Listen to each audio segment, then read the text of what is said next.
آئیے دیکھیں گے قرآن کے پاک کلام میں عبرانیوں کا خط اور اس کا 11 باب اور اس کی آیت نمبر 21 ہے. لکھا ہے ایمان ہی سے یعقوب نے مرتے وقت یوسف کے دونوں بیٹوں میں سے ہر ایک کو دعا دی اور اپنے عصا کے سرے پر سہارا لے کر سجدہ کیا. آمین. یعقوب کی جب عمر بہت ہو گئی اور یہاں پہ بھی ہم نے پڑھا کہ جب وہ مرنے والا تھا تو اس نے کیا کیا، اپنے بیٹے یوسف کو پیغام بھیجا جو مصر کے اندر دوسرے درجے کا حاکم تھا. اور یہ سارا واقعہ جو ہے آپ پیدائش کے کتاب کے 47 اور 48 باب کے اندر پڑھ سکتے ہیں. آپ ضرور اس کو گھر جا کر پڑھیں. اور اس میں چند ایک خاص باتیں ہیں جن پر میں چاہتا ہوں کہ ہم غور کریں. اور یعقوب کی لائف کی یہ بہت خاص باتیں ہیں اور انہوں نے شخصی طور پر مجھے بھی بہت متحرک کیا خداوند کے حضور میں. اور بہت ساری باتیں جو میرے ساتھ ہو رہی ہیں، میرے اندر وہ سوال تھے کہ وہ کیوں ہیں، خدا نے ان کو بھی میرے لیے کلیئر کیا یعقوب کی لائف سے. تو یعقوب جب مرنے والا ہے، عمر رسیدہ ہو گیا ہے،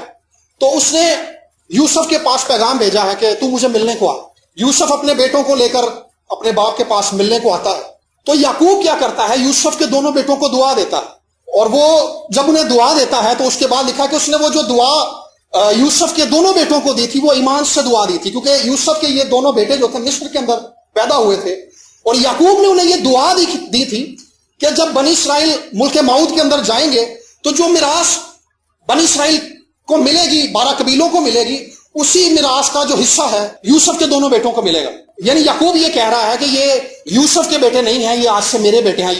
یعقوب اس کے دونوں بیٹوں کو اڈاپٹ کر رہا ہے اور ان پر اپنے ہاتھ رکھ رہا ہے اور انہیں یہ برکت دے رہا ہے کہ وہ برکت جو ابراہیم اور اسحاق کی تھی آج سے یہ ان کی ہے، کیونکہ یہ آج سے میری اولاد ہے. اور یعقوب نے وہاں پر یوسف سے کہا کہ آگے کو یہ تیرے بیٹے نہیں ہوں گے بلکہ یہ میرے نام سے نامزد کیے جائیں گے. اور میں یہ دیکھ رہا تھا کہ اس سے پہلے یعقوب جو ہے وہ مصر کے اندر آتا، یعقوب نے جو سب سے پہلی دعا ہے وہ فرعون کو دی ہے. اور یہ بات میرے لیے بڑی حیران کن تھی کہ فرعون اس وقت کی سپر پاور تھا، ایک ایسا بادشاہ تھا جو با اختیار تھا، جس کی فوج اور جس کا روپیہ پیسہ اور جو ہر لحاظ سے اپنے زمانے کے اندر بہت بڑا اور مرتبے والا بادشاہ تھا. اور یعقوب اس سے ملنے گیا ہے. یوسف نے جب اپنے باپ یعقوب کو فرعون سے ملوایا ہے تو بائبل مقدس کے اندر لکھا ہے 47 باب کے اندر پیدائش کی کتاب کے اندر کہ یعقوب نے فرعون کو دعا دی ہے. اور مصر کے اندر جا کر یہ پہلی دعا ہے جو خدا کے بندے نے فرعون کو دی ہے. اور مجھے اس بات نے حیران کیا کہ یعقوب ایسے حالات کے اندر سے نکل کے آیا ہے جس کے اندر پریشانی ہے، کنعان کے اندر کال پڑ چکا ہے اور وہ خوراک کی تلاش کے اندر مصر کے اندر آئے ہیں. اور جو فرعون ہے یعقوب سے پوچھتا ہے کہ تیری عمر کے دن کیسے گزرے، تو ایک بڑی خاص بات وہ اس کو جواب میں کہتا ہے کہ میری زندگی کے جو دن ہے وہ 130 برس ہیں لیکن دکھ سے بھرے ہوئے ہیں. ایک ایسا شخص ہے جس کو میراث کے اندر ایک ایسی برکت دی گئی ہے جس کے اندر خوشحالی تھی، ایسی برکت ملی جس کے اندر سرداری تھی، لیکن اس کی ساری زندگی سٹرگل سے بھری ہوئی، اس کی ساری زندگی دکھوں سے بھری ہوئی ہے. اس نے اپنی ساری زندگی کے اندر ایک ایسی سٹرگل کی ہے جس سے اس نے اپنی ساری زندگی کے اندر پیچھا نہیں چھڑایا. پہلے وہ اپنے ماموں کے گھر میں کام کرتا رہا 14 سال تک، اور وہاں پہ اس نے شدید مشقت کی اور اسے دھوکہ ملا. اس کے بعد وہ اپنی جس بیوی سے محبت کرتا تھا اس کی بیوی کی ڈیتھ ہو گئی، راخل کی. اور اس کے جو پہلا بیٹا تھا یوسف، اور اس کے بعد بنیامین پیدا ہوا. اور پھر کیا ہوتا ہے، یوسف کو اس کے بھائی بیچ دیتے ہیں اور اپنی ساری زندگی یعقوب اسی دکھ کے اندر گزار دیتا ہے کہ اس کا بیٹا مر گیا ہے، اور اسی دکھ کے اندر اس کی بینائی چلی جاتی ہے. دیکھیں دکھ کی کیسی بڑی کیفیت ہے یعقوب کے اوپر، ایک ایسے شخص کے اوپر جو بابرکت ہے، جو خدا کا چنا ہوا ہے، جو خدا کی برکت کو لے کر آگے بڑھ رہا ہے، اور اس کی زندگی کے اندر غم آ گیا ہے کہ اس کی بینائی بھی چلی گئی. دکھ کی کیسی بڑی حالت ہے. اور اس نے اپنی ساری زندگی سے دکھ کے اندر گزار دیا کہ میرا بیٹا مجھ سے جدا ہو گیا، پہلے میری بیوی مجھ سے جدا ہو گئی، اور بعد میں جس ملک کے اندر ہے اس میں خوراک کی شدید کمی ہو جاتی ہے، بارش نہیں ہوتی ہے، فصلیں نہیں پکتی، خوراک کی اتنی قلت ہو جاتی ہے کہ انہیں مصر کا سفر طے کرنا پڑتا ہے. بظاہر یہ شخص جو ہے اس کے پاس کچھ نہیں ہے، شدید غم کے اندر، پریشر کے اندر اس نے اپنی ساری زندگی گزاری ہے، مصائب کے اندر اپنی ساری زندگی گزاری ہے، لیکن خدا نے اس کو وہ مرتبہ بخشا ہے کہ وہ جا کر فرعون کو دعا دے رہا ہے. یہ رحمت اور یہ فضل اور یہ برکت خدا نے اسے بخشی تھی، یہ مرتبہ خدا نے اسے بخشا تھا. فرعون کو دعا دینے کا مطلب ہے کہ جیسے آج کوئی ڈونلڈ ٹرمپ کو دعا دے دیتا ہے. بارہا ہم سوچتے ہیں کہ جس شخص کے پاس گاڑی ہے یا روپیہ پیسہ ہے یا جس کی بہت بڑی کلیسیا ہے، جو ویل سیٹل ہے اپنی لائف کے اندر، اس کا روحانی معیار بہت زیادہ بلند ہے. جب ہم یہاں پہ یعقوب کی لائف کو دیکھتے ہیں تو یعقوب کی لائف اس کے بالکل ہی اپوزٹ ہے. اس نے اپنی زندگی بوجھ کے اندر گزاری ہے، اس نے اپنی زندگی دکھ کے اندر گزاری ہے، اور اس نے فرعون کے آگے جا کر اس بات کا اقرار بھی کر لیا کہ میری زندگی کے دن 130 برس ہیں اور وہ دکھ سے بھرے ہوئے ہیں۔ خدا کس شخص کے لیے کس طرح کی زندگی کا پلان کرتا ہے، یہ خدا کا منصوبہ ہے۔ ہم کسی بندے کے لائف سٹیٹس کو دیکھ کر اس کے روحانی کیلیبر کا اندازہ نہیں لگا سکتے، وہ روحانی طور پر کس جگہ پر ہے ہم اس بات کا اندازہ یہاں سے نہیں لگا سکتے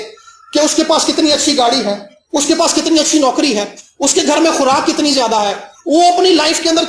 کتنی آسان اور پرآسائش زندگی گزار رہا ہے۔ اس چیز سے ہم اس کے روحانی کیلیبر کا، روحانی سٹیٹس کا اور روحانی مرتبے کا اندازہ نہیں لگا سکتے، بلکہ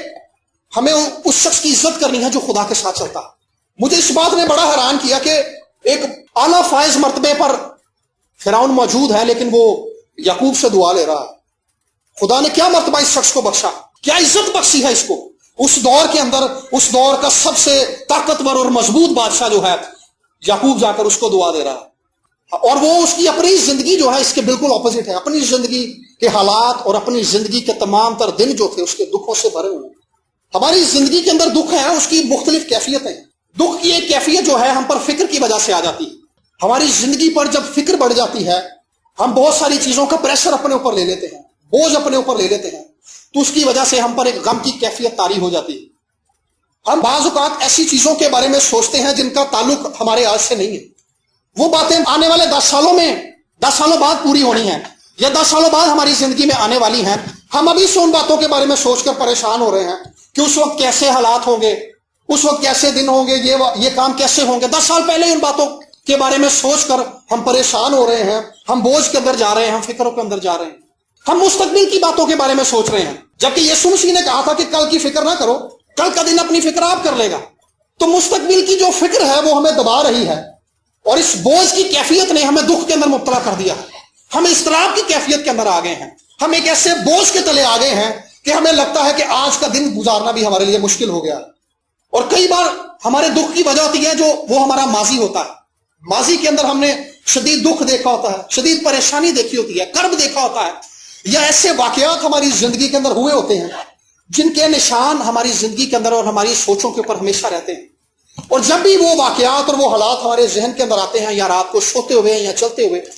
تو ہم پھر سے ایک سوچ کی کیفیت کے اندر، ایک دکھ کی کیفیت کے اندر، ایک دکھ کے ماحول کے اندر چلے جاتے ہیں۔ لیکن میرے عزیزو، خدا چاہتا ہے کہ ہم جس دور میں آج زندہ ہیں، ہم اس دور میں خدا ان پر توکل کریں۔ جیسے یسوع مسیح نے کہا تھا کہ کل کی فکر نہ کرو، کل کا دن اپنی فکر آپ کرے گا۔ ہمیں جو ماضی گزر گیا ہے وہ تو گزر گیا ہے،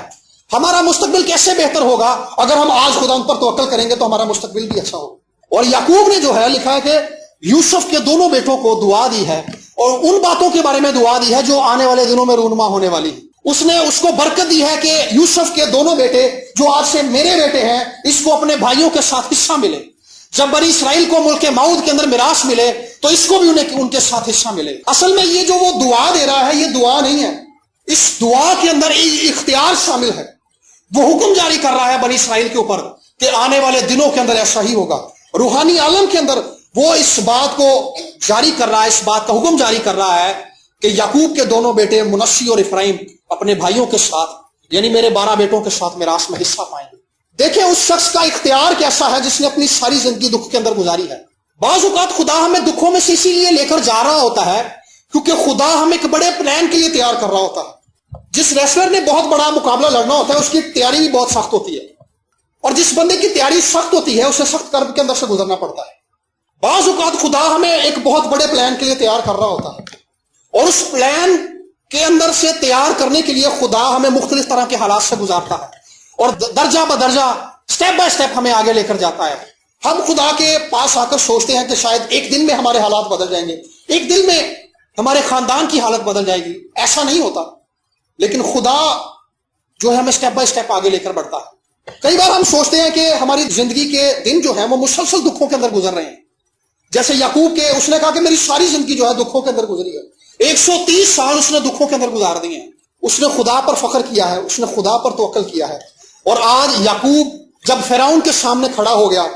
تو اس کا فخر خداوند ہے۔ یعقوب جو ہے فرعون کو بھی یہ دعا دے رہا ہے کہ خدا تجھے سلامتی بخشے گا، اور یوسف کے دونوں بیٹوں کو بھی یہ دعا دے رہا ہے کہ میں جو کچھ تمہیں کہہ رہا ہوں وہ تمہاری زندگی میں اور تمہاری اولاد کی زندگی میں آنے والے دنوں کے اندر پورا ہوگا۔ سو میرے عزیزو، ہماری زندگی کے اندر جو حالات آج موجود ہیں یہ اس لیے ہیں کیونکہ ان حالات کے وسیلہ سے خدا ہمیں تیار کر رہا ہے۔ کئی بار ہم سوچتے ہیں کہ ہمارے حالات بہتر ہوں گے پھر ہم خدا کے ساتھ چلیں گے، اور سر آج مجھے رائنہنڈ بونکی کی ایک بات نے بڑا متحرک کیا۔ اس نے کہا کہ میں نے افریقہ کے اندر 50 سال تک خدمت کی ہے، اور 50 سالہ خدمت کے دوران میں حالات کبھی بھی بہتر نہیں ہوئے۔ مصیبت آئی ہے، پریشانی آئی ہے، خدا نے اس میں سے نکال لیا ہے، پھر کچھ عرصہ ٹھیک رہا، لیکن پھر کچھ عرصے کے بعد حالات پھر سے خراب ہو گئے۔ سو یہ ایک ایسی کڑی ہے، جب تک ہم اس زمین پر زندہ ہیں حالات اور مشکلات کا سامنا ہمیں کرنا پڑے گا، لیکن ان حالات کے اندر ہم نے خدا سے دلیری لینی ہے، خدا کے کلام سے دلیری لینی ہے کہ خدا ان حالات کے اندر ہمیں تیار کر رہا ہے، تاکہ ان حالات میں سے جب ہم نکلیں گے تو کندن کی طرح سے نکل آئیں گے۔ خدا ان حالات میں سے نکال کر ہمیں مسیح کی صورت پر ڈھالے گا۔ خدا اپنے بیٹے کی صورت کو جب تک ہم میں سے دیکھ نہیں لیتا، ہمیں ان حالات کے اندر سے، ان پریشانیوں کے اندر سے، ان بوجھوں کے اندر سے، ان دکھوں کے اندر سے ہمیں گزرنا پڑے گا، کیونکہ ان حالات کے وسیلہ سے خدا ہمیں تیار کر رہا ہے۔ بہت ساری ایسی باتیں ہیں جب تک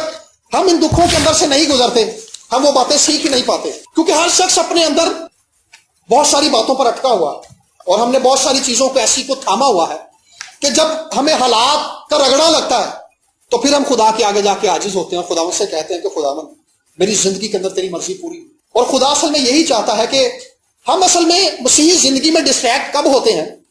ہر شخص نے اپنی زندگی کے اندر اپنی زندگی کو گزارنے کے لیے بہت سارے خیالات سوچ رکھے ہیں، بہت سارے خوابوں کو سجایا ہوا ہے اپنے سوچوں کے اندر۔ ہم ایک ایسی زندگی گزارنا چاہتے ہیں، ہمارے خیالات کے اندر ایک ایسی زندگی کا نمونہ ہے، ایک ایسا نقشہ ہے ہم گزارنا چاہتے ہیں جو بہت ہی پرسکون اور پورا آسائش ہے، لیکن خدا چاہتا ہے کہ ہم اس منصوبے کو چھوڑ کر براہ راست اس منصوبے کو اڈاپٹ کریں جو خدا کا منصوبہ، اور خدا ہمیں حالات کے وسیلہ سے، دکھوں کے وسیلہ سے براہ راست اس منصوبے کی طرف لے کر جاتا ہے جو خدا کا منصوبہ ہے، جس کے اندر ہمارے لیے بھلائی ہے، جس کے لیے ہمارے گھرانے کے اندر بھلائی ہے۔ اگر یعقوب ان حالات کے اندر سے نہ گزرتا، ان مسائل کے اندر سے نہ گزرتا، یعقوب کو اگر کال کا سامنا نہ ہوتا تو یعقوب کبھی بھی فرعون کے سامنے جا کر اس کو دعا نہ دیتا۔ یعقوب کا جو روحانی کیلیبر ہے، یعقوب کو جو مرتبہ خدا نے دیا ہے، خدا فرعون کو جا کر یہ بات دکھا رہا ہے کہ یہ میرا خادم ہے، تو بے شک بادشاہ ہے، تو بے شک با اختیار ہے، لیکن اس کو اختیار میں نے بخشا ہے۔ جو دعا یہ تجھے دے رہا ہے وہ واقعی تیری زندگی کے اندر پوری ہوگی، وہ واقعی تیرے ملک کے اندر پوری ہوگی۔ اور آگے جا کر جب ہم 48ویں باب کو پڑھتے ہیں، 47ویں باب کو پڑھتے ہیں، تو ہم دیکھتے ہیں کہ واقعی مصر کے اندر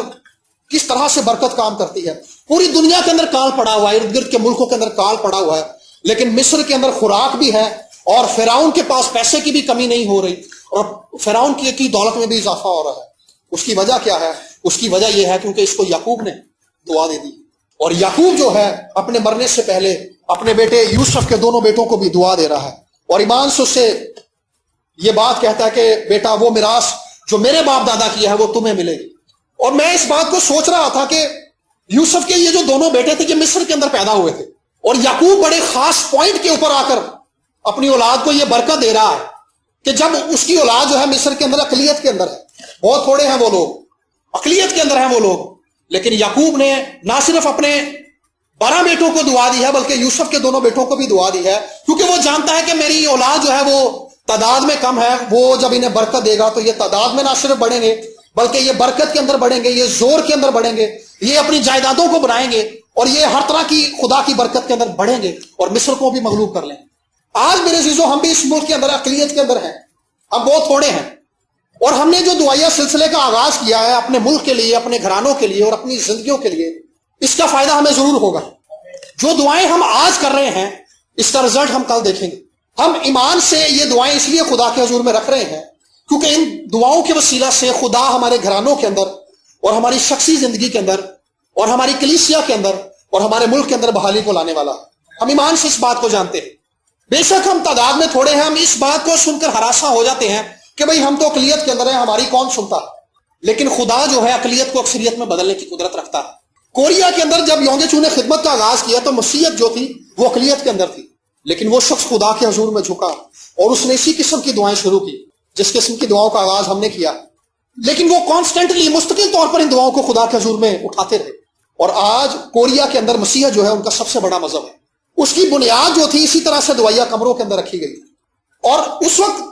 کوریا کی حالت یہ تھی کہ دوسری جنگ عظیم کے بعد خاندان برباد ہو گئے تھے، کھانے کو ان کے پاس نہیں ہے، اور جو لوگ زندہ ہیں ان کے بدن پر زخم ہے اور دوائیوں کے لیے ان کے پاس پیسے نہیں ہیں، ڈاکٹرز وہاں پر نہیں ہیں، کسی خاندان کے والدین مر گئے ہیں اور بچے زندہ ہیں، کسی کی ماں مر گئی ہے اور صرف خامن زندہ ہے اور ایک بیٹا زندہ ہے۔ عجیب صورتحال تھی وہاں پر، لیکن اس عجیب صورتحال کے اندر بھی خدا نے اس ملک کی حالت کو بدل دیا۔ آج ہمارے ملک کی بھی حالت جو ہے اس ملک سے بدلی ہوئی نہیں ہے، بالکل اسی طرح سے ہے۔ ہمارے ملک کے اندر جنگ کی کیفیت ہے اور ایک ایسی فضا ہے جس کے اندر صرف افراتفری ہے، جس کے اندر صرف بے چینی ہے، ایسے حالات ہیں جس کو سننے کے بعد ہم مایوس ہو جاتے ہیں۔ لیکن میرے عزیزو، یہی وہ حالات ہم خدا سے توقع کر سکتے ہیں کہ خدا اپنا ہاتھ اس ملک پر بڑھائے گا۔ مصر کے اندر بھی کال کی کیفیت تھی، لیکن اس کال کی کیفیت کے اندر یعقوب نے اپنے 12 بیٹوں کو بلا کر اور یوسف کے بیٹوں کو بلا کر دعا دی تھی۔ آئیے ہم بھی آج سے جب خدا کے حضور بیٹھے ہوئے ہیں تو ہمارے ملک کے اندر بھی کال کی کیفیت ہے۔ ہمارے ملک کے اندر معیشت کا بحران ہے، بحران کا مطلب کال ہی ہوتا ہے۔ ہمارے ملک کے اندر کاروبار کا بحران ہے، ہمارے ملک کے اندر ہمارے روپے کی جو قدر ہے وہ روز بروز گر رہی ہے۔ یہ ایک ایسی حالت ہے جس کے اندر نہ تو کاروبار ہے، اور ہم ایک ایسی عجیب کیفیت کے اندر زندگی گزار رہے ہیں اس ملک میں، جس میں لوگ سوچتے ہیں کہ یار ہم باہر جائیں گے تو ہمارے حالات بدل جائیں گے۔ لیکن ہم جتنے یہاں پر ہیں، ہم اگر خدا کے حضور میں جھکیں گے یعقوب کی طرح، اس نے ایمان سے دعا دی تھی، ہم بھی آج سے اپنے ملک کے لیے، اپنے گھرانوں کے لیے اور اپنی زندگیوں کے لیے اور اپنی کلیسیا کے لیے ایمان سے دعائیں کرنا شروع کریں۔ جن دعاؤں کا آغاز ہم نے کیا ہے میرے عزیزو، یہ خدا کے حضور میں سنی جا رہی ہیں۔ بعض اوقات ہم سوچتے ہیں کہ کچھ ہو نہیں رہا،